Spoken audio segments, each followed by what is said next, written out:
los compañeros y las compañeras de la redacción para que todos podamos tener la misma información en un momento que, si leen por ahí otros medios, hay alguna información que te ocultan.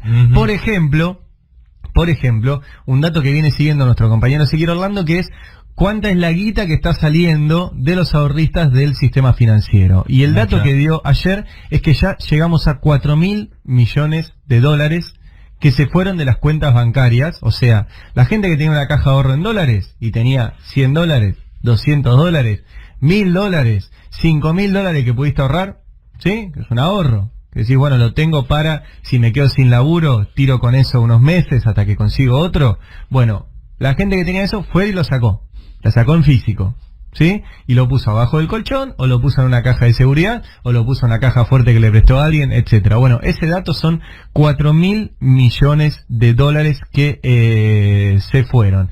Y el otro dato importante es cuánto van cayendo las reservas. Y ayer, veremos qué pasa hoy, pero ayer, en el primer día del cepo, en el cual el dólar oficial bajó, pero volvió a aparecer el dólar ilegal, o informal, o blue, o no sé qué corno de eufemismo le van a poner esta vez, se quedó en 63 mangos. O sea, la brecha la generó la caída del dólar oficial, que terminó alrededor de los 58 pesos. Pese a todo esto, se fueron 954 millones de dólares. Y pese a que ayer no hubo actividad bancaria en los Estados Unidos. Exactamente. Con lo cual, sí, no hubo riesgo país y no hubo otro tipo de variables que pueden generar movimiento en este sentido. Y lo último, para darle el pie a Nico, en medio de todo esto, suspenden la visita del ministro a el Congreso Nacional. Si iba a ir Hernán Lacunza al Congreso a dar explicaciones sobre... Teóricamente dar explicaciones sobre el proyecto de ley que todavía no enviaron y por ahora no van a enviar de la reestructuración de los bonos con legislación local. Pero obviamente le iban a preguntar sobre todo. Sí, claro. Y bueno, eso se suspendió. Así que por ahora no hay a quien preguntarle. Por ahora no hay a quien excepto que tengas un programa en TN. Bueno, esa es una posibilidad.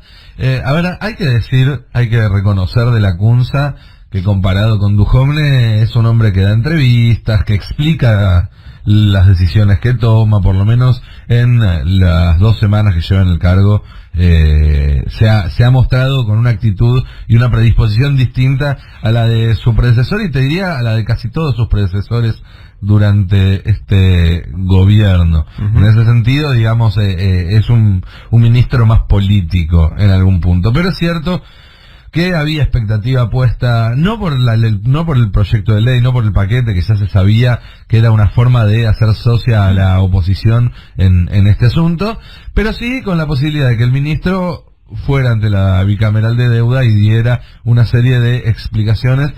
Como dijimos, no va a suceder, probablemente tampoco llegue ningún proyecto al Congreso, y si llega, difícilmente avance su tratamiento, porque desde la oposición ya están diciendo que ya está, que a ver, si lo hubieran mandado el miércoles después de que hable Lacunza, lo hubieran mandado el jueves a la mañana, si lo hubieran mandado el viernes, si lo hubieran mandado ayer y diciendo que Lacunza iba a ir el miércoles a explicarlo.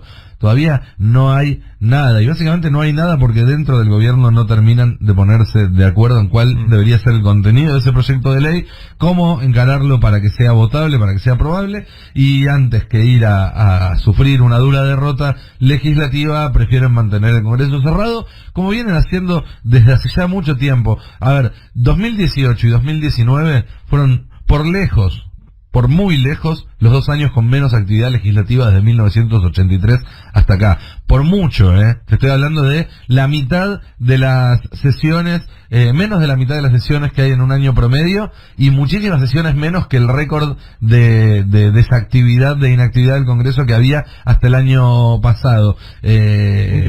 Pasó de ser una escribanía a ser una escribanía cerrada, en todo caso. El Congreso, un gobierno que gobierna como puede, por decreto, y lo que no, directamente desgobierna o deja hacer. Creo que ese es uno de los puntos de este gobierno sobre los cuales no se ha hablado demasiado por haber cuestiones más urgentes, pero que cuando se haga un repaso retrospectivo, una vez que haya terminado esta etapa, va a ver que incluso, y yo sé que dentro del Frente de Todos algunos están pensando, pensar en algunas modificaciones al reglamento y a la forma en la que trabaja el Congreso Nacional para evitar que un poder ejecutivo poco predispuesto directamente lo cierre. Obviamente que muchas de las regulaciones que tienen que ver con cómo funciona el Congreso son constitucionales y nadie está pensando en tocar eso, pero hay otras que tienen que ver con algunas regulaciones legales y que a lo mejor se pueden ajustar, que tiene que ver con cómo se trabaja en las comisiones, que tiene que ver con cómo entran los proyectos y a lo mejor en el futuro valga la pena estudiar la posibilidad de darle mayor valor al poder legislativo, que por una razón o por otra siempre termina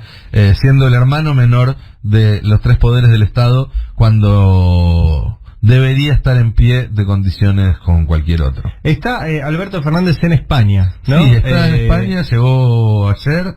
En medio de todo esto, en Madrid. Sí. Dice, está ahí viendo el título de Infobae, dice, nunca hay que dar nada por ganado, hay que quedarse tranquilo. Sí, fue una declaración al pasar que hizo cuando le preguntaron, él dio hoy su seminario en el marco del Máster de Comunicación Política de la Universidad Camilo José Cela de Madrid, un máster muy respetado a nivel internacional, que tiene en su consejo directivo a varios expresidentes de América Latina y de España, y del cual Alberto Fernández es docente desde hace una década por lo menos. Qué bueno ir a cursar ese... ¿Cómo podemos hacer? Súper interesante, la verdad que sí. Flor, que es especialista en esas cosas, ¿nos conseguís para ir a, una bequita? Sí, dejá todos 6 meses y tranquilamente podés ir a cursar eso, sí, o sea, no es solamente la clase de él. Sí. La clase de él es parte de un seminario que forma parte de la cursada de esta maestría. Las novedades más interesantes respecto de la visita de Fernández a España. Número 1, viaja con Felipe Solá, ¿sí? Eso habla fuerte de cuál es el rol que tiene pensado para Felipe Solá en su gobierno. En principio, un rol de primerísimo nivel. Sí, es el único político que lo está acompañando en esta gira. La chancha pelota no fue, ¿no? A ver si la chancha pelota tuvo un problema con la aduana. Nos escucha Chancha, cada tanto nos manda algún tuit así en rima. Sí. Y como decía, en principio habla de que Felipe Solá es uno de los dirigentes de mayor confianza de Alberto. Eso se sabía desde ya, pero con esto lo hace, lo muestra, lo exhibe. Y por otro lado, teniendo en cuenta que la visita va a incluir encuentro con 2 jefes de Estado, el español Pedro Sánchez y el portugués Antonio Sousa, otro apellido portugués, te pido mil disculpas, se me hizo una laguna. Ahí te lo busco. Y además va a tener un encuentro con Zapatero, con el ex primer ministro de España, una agenda que ya es una agenda casi, diría, Costa, eso, Antonio Costa. El portugués, les pido mil disculpas. En el caso de Portugal, perdón, hago un paréntesis, es interesante porque Portugal tenía un plan con el FMI, le estaba yendo muy mal con ese plan del FMI, y a partir de que asume Costa, un hombre de origen socialista y que llegó al poder en vínculo con la izquierda más tradicional, armaron un programa económico heterodoxo que está dando buenos resultados.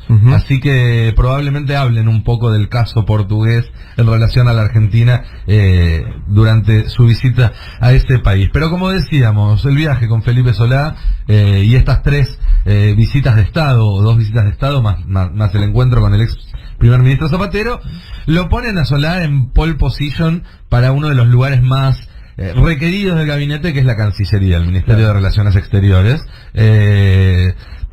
Sí, ya, muchos lo dan casi por confirmado, falta oficializarlo, pero ya podríamos ir llenando ese casillero y además del gabinete. Tuvo y tiene, hasta donde tengo entendido, un rol muy importante en la relación con los gobernadores, Felipe Solá. Felipe Solá tuvo un rol además de esto importantísimo con la relación con los gobernadores. De hecho, el primer cargo que le ofrece Alberto Fernández fue el Ministerio de Interior, y Felipe le dio a entender que prefería otro lugar en el gabinete.